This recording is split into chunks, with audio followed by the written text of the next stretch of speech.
swing. So do you want to know why it matters the way you look at things?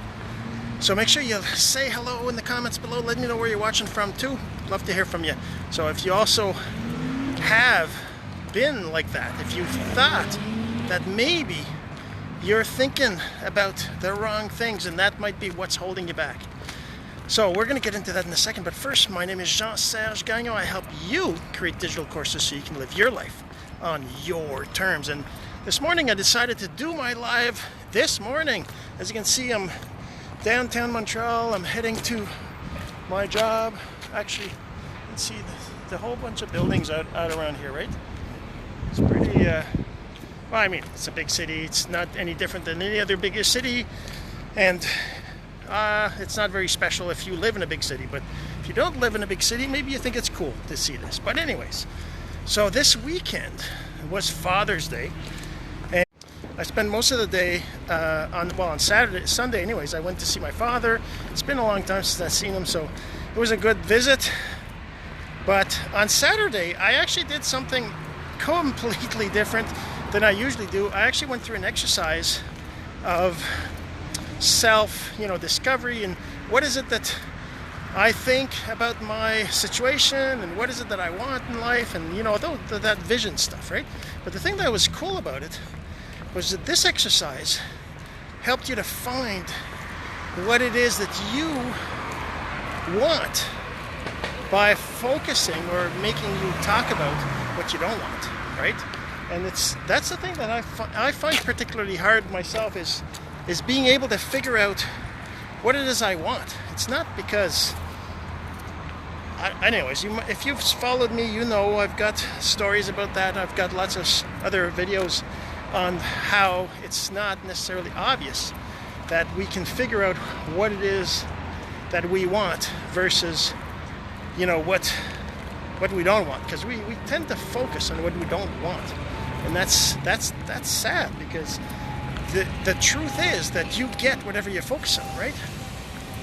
So, okay, so now this exercise was basically on one side of the paper. You take a sheet of paper and you write, left and right, whatever, and then using circles, and there's all these different little parts to it. But the basic idea is you have a circle on the right, a circle on the left of the page, and on one side you write what it is you don't like about your life. What is it that you don't want, right? And on the other side, you write what you do want. And the idea with that is that you will figure out a lot easier what you want, because our mind is meant to focus on what we don't want, right?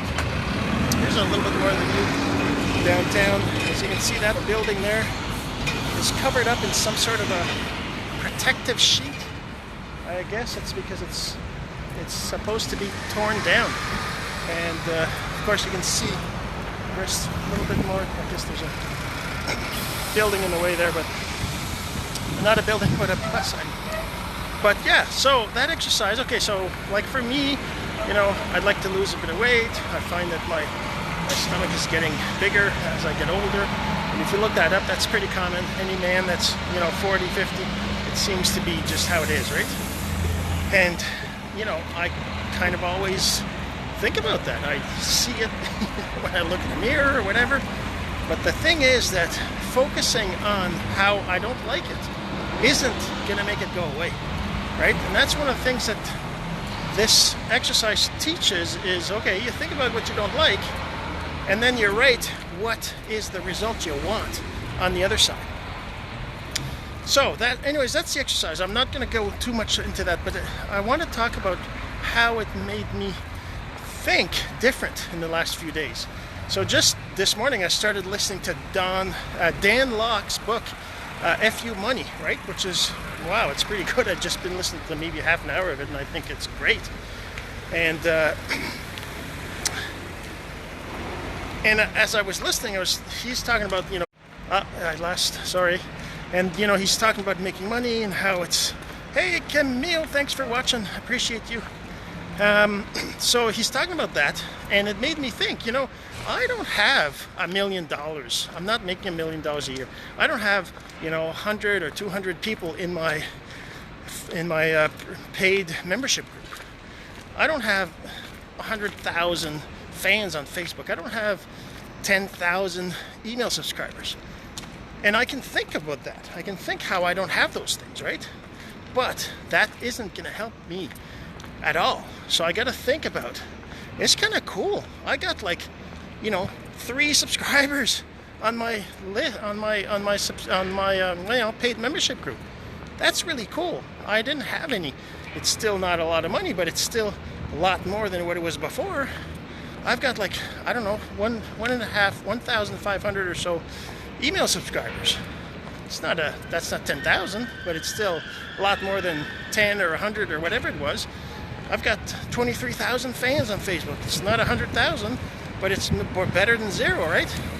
So me thinking about how I have these, results, that's how you get to a point where you get more results. If you focus on the results you have, and of course, focus on the results you want, instead of the ones you don't have. Like I say in my post, it's almost the same thing. If I say, I want this, or I don't have this, right? It's the same thing. I want to travel the world.